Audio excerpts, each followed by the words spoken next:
जरा सोचिए, आज जब हम YouTube खोलते हैं तो हर दूसरी वीडियो में लग्जरी कार्स, दुबई के होटल्स और करोड़ व्यूज वाली लाइफ दिखती है। लगता है सब सेट है। लेकिन अभी दिसंबर 2025 में भी एक के बाद एक टॉप क्रिएटर लीगल केसेस में फंसे हुए हैं। डकी भाई ने जेल से वापस आकर टॉर्चर की कहानी सुनाई। रजब भट्ट को यूके से वापस आना पड़ा और अब प्रोटेक्टिव बेल पर है। वहीं इंडिया में एल्विश यादव पर ईडी की नजर है और सनी यादव फरार बताए जा रहे हैं। ये लोग जो कल तक हमें हंसाते थे, आज कोर्ट की दीवारों के बीच लड़ रहे हैं। आखिर हो क्या रहा है? क्यों फेम के चक्कर में लालच ने इतने सारे यूट्यूबर्स की जिंदगी तबाह कर दी है? आइए खोलते हैं सच को द ट्रुथ डायरीज में।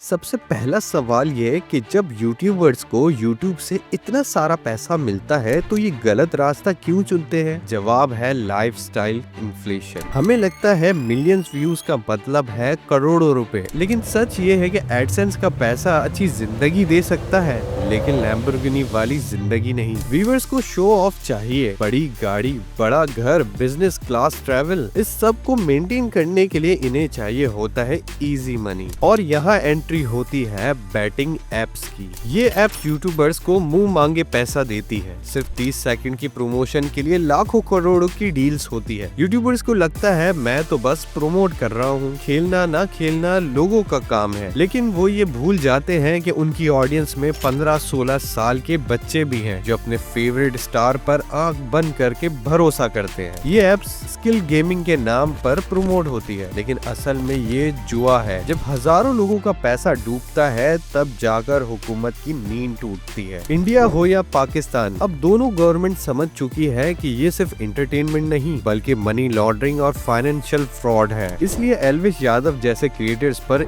ईडी की इंक्वायरी बैठती है कि पैसा कहां से आया। इसलिए डक्की भाई और रजब भट्ट जैसे क्रिएटर्स को डिटेन किया जाता है, क्योंकि उनके प्रमोशंस ने लॉस तोड़े हैं और उनके कंटेंट ने लाइन क्रॉस की है। अब वो जमाना गया जब इंटरनेट पर कोई कानून नहीं था। आज आपका एक गलत प्रमोशन आपको सीधा सलाखों के पीछे भेज सकता है। दोस्तों, ये कहानी सिर्फ इन 4 यूट्यूबर्स की नहीं है। ये सबक है हर उस क्रिएटर के लिए जो पैसे की हवस में अपनी जिम्मेदारी भूल जाता है। फेम का नशा बहुत बुरा होता है। ये आपको आसमान पे ले जाता है और फिर वहीं से नीचे भी गिराता है। एज व्यूअर्स, हमें भी सोचना होगा, क्या हम अपने हीरोज सही चुन रहे हैं? आप इस बारे में क्या सोचते हैं? क्या यूट्यूबर्स को बैटिंग एप्स प्रमोट करने पर बैन कर देना चाहिए? कमेंट्स में बताएं और द ट्रुथ डायरीज को सब्सक्राइब करें।